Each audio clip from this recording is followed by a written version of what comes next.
What's up, homeschoolers? I'm Rebecca, and this is Watch Me Homeschool. Thanks for joining me today for a video with 5 books that I think should be part of your reading list. And I'm going to share with you, give you a little bit of an overview, and show you which books I am thinking of right now. I really love reading with Geo, and every person that I have told that we are homeschooling that knows me, like from the business that I have at home, and I have a little community, and you know, they're all like, I've been homeschooling for 8 years, or I homeschooled all my kids, or whatever. All the people that have homeschooled previously that found out that I'm going to homeschool Geo at this 4- and 5-year-old age, they've all said to me, you need to read as much as you possibly can with your child. And we already do read a story definitely every single night.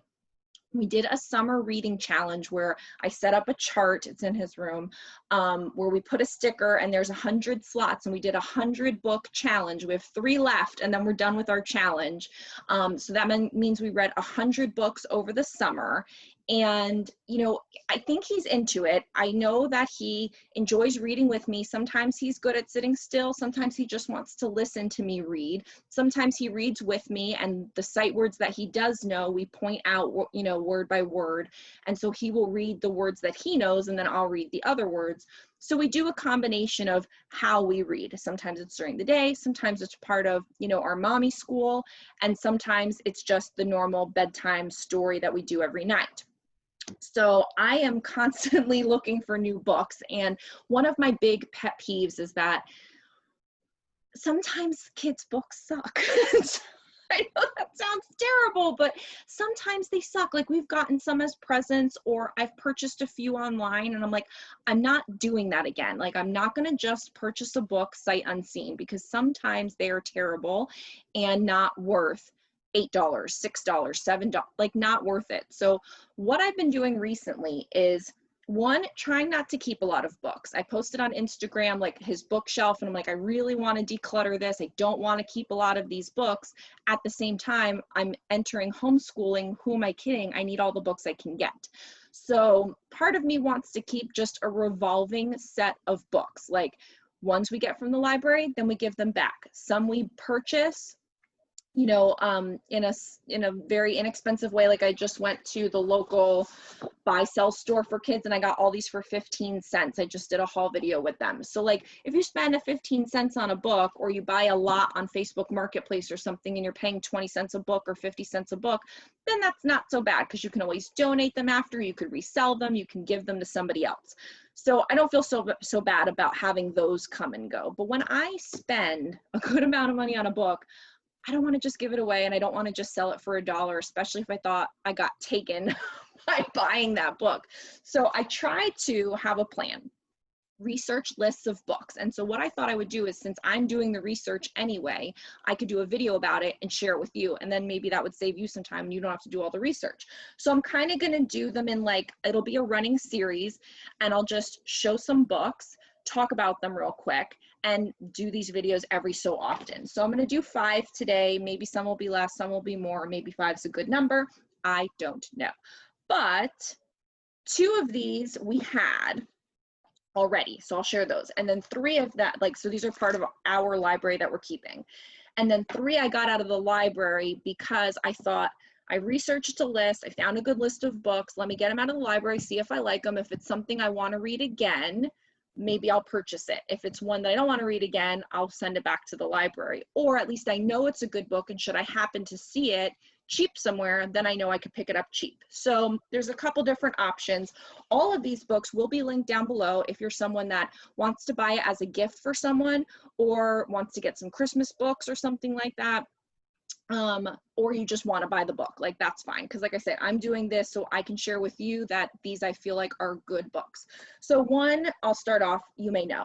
This is The Giving Tree by Shel Silverstein. And this is my favorite book of all time. And I knew when I was pregnant with Geo that I would buy this book, and that this would be a book that we read together. And it is a book that we have read together, and he does like it, and he's asked me to read it to him a couple of times. So I feel like the story is just so touching about a little boy and his relationship with this tree over his lifetime.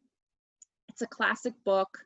It's a great book. It's a super sweet story, and I'm happy that Geo, you know, he's a boy, and boys may not always get those super sweet things. And I'm happy that he was touched by this. So this is part of our library.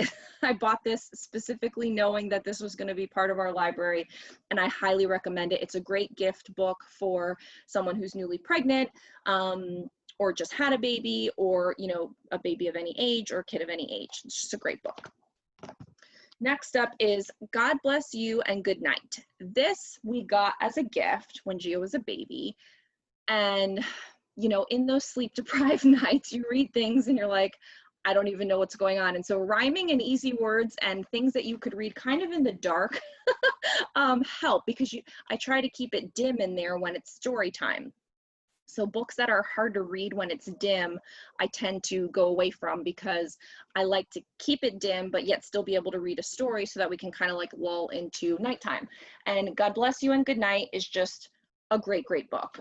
It's a rhyming one. It's the animals, the moms with their kids, and it's just another sweet, snuggly kind of book. And I love rhymes. I love the rhythm of it. I think it's good for a kid to, you know, kind of get the, like, I loved writing poetry when I was little. I don't know that Gio was going to be a poet, but I feel like it's nice for them to get a rhythm of words rhyming, which is part of their benchmarks for pre-K right now anyway, but just to kind of get a love for the flow of a nice poem. And so this is a great book for that. So God Bless You and Good Night. This is part of our normal library, and I still read this to him now, and I will probably keep reading it to him because it's one of those sweet things. This was on a book list, and I said, let me see what it's all about. So it is a board book, The Thankful Book by Todd Parr. And I think that if I saw this cheap, I would totally have it as part of our thing. I may buy this anyway. It's $7.99. It says, I may buy this anyway. It's linked down below because I do want to do gratitude, a gratitude journal. I don't know that we're going to do it every day, you know, as kind of this everyday thing, but we might kick it off during the Thanksgiving time and then kind of carry it through, or maybe it'll be like right after his birthday, which is in December. Now you're 5. This is something we did. Like, I may kick it off with something, but there are other books in the series which I haven't seen yet, but this was very nice, super colorful, and it just goes through things that the child is thankful for. And it's a good prompt, I feel like. So it's going to tell you, like, I'm thankful for my feet because they help me run and play. And so then you can talk to your child about all the other things that they're thankful for. And like, it's just a really great, colorful prompt. It's good, durable board book, nice big letters. So I liked that. So that would definitely be something that I would put as part of our library. This was on a book list, and I got it and we read it, and we were both kind of like, this is pretty cool. So The Most Magnificent Thing. I will say, I try to go to more of like super colorful, kind of bold things. These very artsy drawing books, I don't normally do, but because I got it from the library, obviously we tried it. And it's about this little girl who just keeps trying to make something. She's got a vision in her head. She wants to invent this thing. She has an idea and she keeps trying, and trial and error, and it doesn't come out so good. And she goes through the whole process and the journey, and she finally creates the thing. And it's great about perseverance. It's great about being inventive, having a vision, seeing it through. Like, there's so many good lessons that you could talk about with this book, and that are illustrated through the story that Gio was like, oh, she kept trying. Like, he already kind of like, just from the story, he got what the main lesson was. And that's the sign of a good book, especially at this age, because if the child can identify what the lesson is just from reading it without you having to kind of draw it out or highlight it, then I think you're on the right track with that book. So whether you have a girl or you have a boy, I think this is a very good book for perseverance, for inventiveness, to keep trying to see things through. Like, it was a good book. I enjoyed that. Those are lessons that I'd like to instill in him. I'm obsessed with Llama Llama. There was a period of time where we watched Llama Llama every day right before nap. Like, I can sing the song off the top of my I love the song. I knew, like, the first time I heard it, I knew that was Jennifer Garner. Love her. You know, I just love the whole show. I love the whole show. And sorry, my sister's calling. I love the whole show, and I didn't know that they had all these books. Like, we have Llama Llama Likes to Share, and we have Llama Llama Red Pajamas, and those were the only ones we had. And so I started searching just different things that I knew that we had to see if there were other books, and bam, I found like the mother load at the library, all Llama Llama books. So I picked out this one because I feel like this was the best of all the ones. We read Llama Llama Loses a Tooth, Llama Llama Mess Mess Mess, Llama Llama Mrs. Mama. Like all the Llama Llama books are in my other room right now.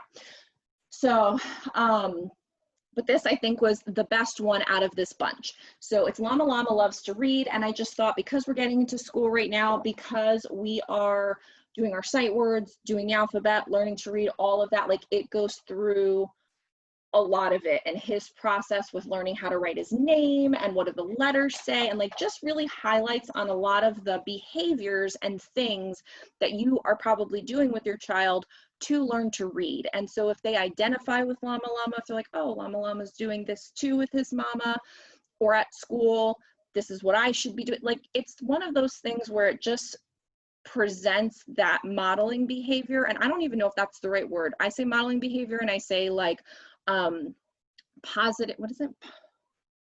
Positive peer pressure. Like, I don't know if those are real things.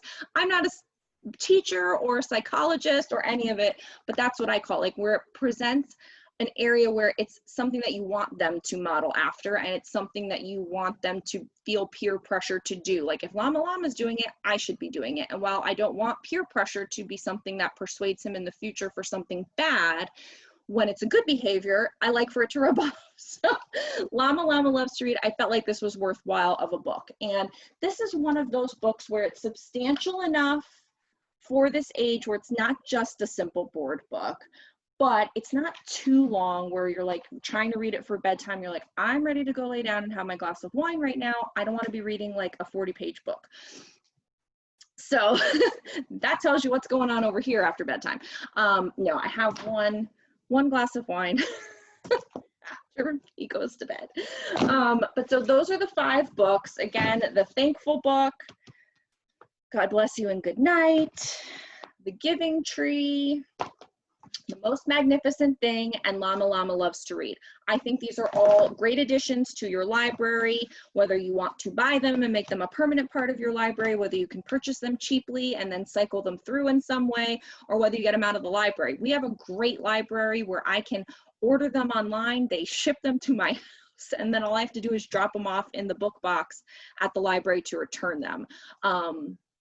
It's fantastic. We haven't stepped foot in a library in quite some time. I miss it. We used to love going to the library, but I think for right now, this is like perfect for us. So let me know in the comments below what you think about any of these books, good experiences, bad experiences. I'll listen to them all. Let me know what other recommendations you may have for a book, or a book that you're considering purchasing. Maybe I'll add that to my next book review reading list. But let me know if you like this format and kind of how I did it. I can change it up a little bit, but I think this is great because it makes me research new books for us, and then I can share that with you and put it in a little concise format, say here's 5 books you might want to try. So thanks so much for watching. Like this video down below so that YouTube can tell other homeschoolers about it. Subscribe to the channel so we can hang out again, and leave me a comment down below to say hi so I can say hi back. Thanks, and I'll see you in the next video. Bye.